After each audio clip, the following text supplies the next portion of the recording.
O policial civil que interpelou a jornalista da Globo News Natuzaneri foi previamente condenado. O que vão decidir agora, ao que tudo indica, é por quais crimes: injúria, calúnia, difamação, agressão física, ameaça, abolição violenta do Estado Democrático, golpe de Estado. Arsênio Scriboni Júnior já foi afastado de suas atividades operacionais.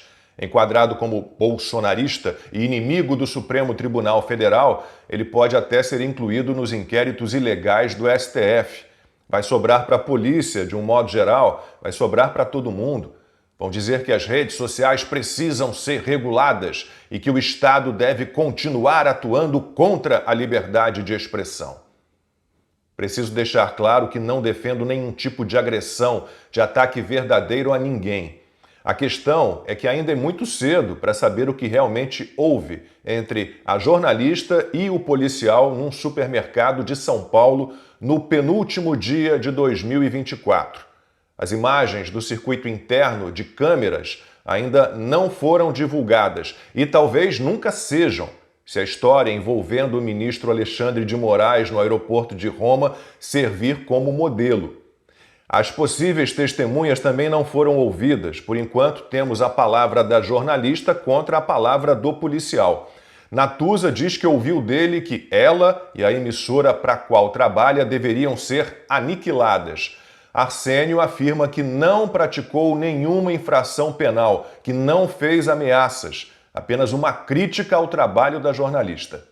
O problema maior é que o caso imediatamente mobilizou o ministro do Supremo, Gilmar Mendes, e o advogado-geral da União, Jorge Messias, que pediu uma ação rápida das autoridades para investigar e responsabilizar o agressor. Contra os opositores da aliança STF-PT, tudo deve ser mesmo rápido. Ordenamento jurídico, devido processo legal, direito ao contraditório, ampla defesa, isso tudo pode ser ignorado. Messias, que teoricamente defende a União, não pediu diretamente uma investigação sobre o caso em si, mas sobre o policial, que ele já trata de antemão por agressor. E como as redes sociais ainda não estão totalmente censuradas, há nelas uma série de críticas ao advogado-geral da União e a Gilmar Mendes. Uma conta no X disse que o movimento dos dois confirma a existência de uma Liga dos Companheiros, cujo lema é "mexeu com um, mexeu com todos". Gilmar Mendes, que nem deveria usar redes sociais, que deveria se manifestar apenas nos autos, usou o X para dar pitacos sobre o caso e foi chamado por usuários da rede de comentarista político, influenciador digital, blogueiro. O ministro escreveu o seguinte: o ataque sofrido por Natuzaneri em razão do simples exercício diário de seu ofício exige pronta resposta do poder público, em especial dos órgãos de persecução penal. É de nossa manutenção na pauta civilizatória que estamos a tratar. As democracias dependem do jornalismo profissional. Sem ele, não há liberdade de informação e, por conseguinte, liberdade de expressão. Como resposta à publicação, muita gente lembrou também o caso de 2018, em que Gilmar mandou um repórter enfiar uma pergunta em determinado lugar. O procurador de Justiça do Ministério Público do Rio de Janeiro, Marcelo Rocha Monteiro, explicou muito bem: não cabe a ministro do Supremo ultrapassar sua competência constitucional para provocar a atuação do órgão independente de persecução penal, sobre o qual não deveria ter nenhuma ascendência à luz da própria Constituição Federal. O bom direito diz que ocorre excesso passível de caracterização de abuso de poder quando o agente público atua fora de sua estrita competência legal. Agindo dessa forma, o ministro do Supremo se traveste de agente político.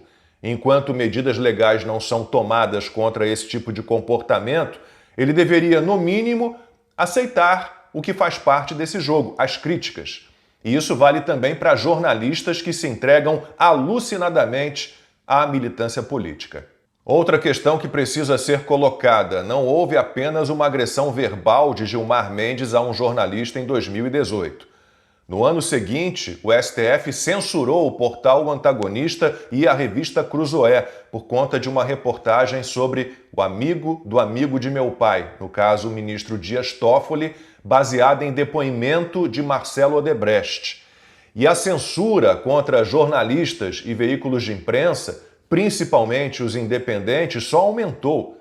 Muita gente que não faz parte da Liga dos Companheiros passou a ser perseguida, foi incluída em inquéritos ilegais, teve redes sociais e canais em plataformas de vídeos banidos, passaportes cancelados, contas bancárias bloqueadas. Muitos tiveram que deixar o Brasil. Para esses, não há garantia do exercício profissional, liberdade de expressão, pauta civilizatória. Ou seja, aos jornalistas da tal liga querem garantir a tal liberdade de expressão absoluta. Eles podem dizer o que quiserem, mesmo que sem base nos fatos, no mundo real. Podem afirmar que o STF salvou a democracia, que Lula não foi condenado em 3 instâncias e libertado da cadeia numa manobra imunda, que manifestação que termina em quebra-quebra pode ser chamada de tentativa de golpe de Estado quando interessa aos poderosos.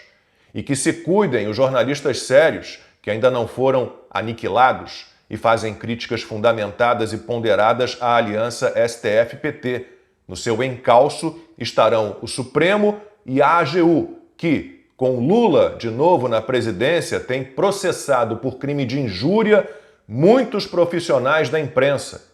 Esses que sabem muito bem que o único regime em que não há espaço para críticas e questionamentos é a ditadura.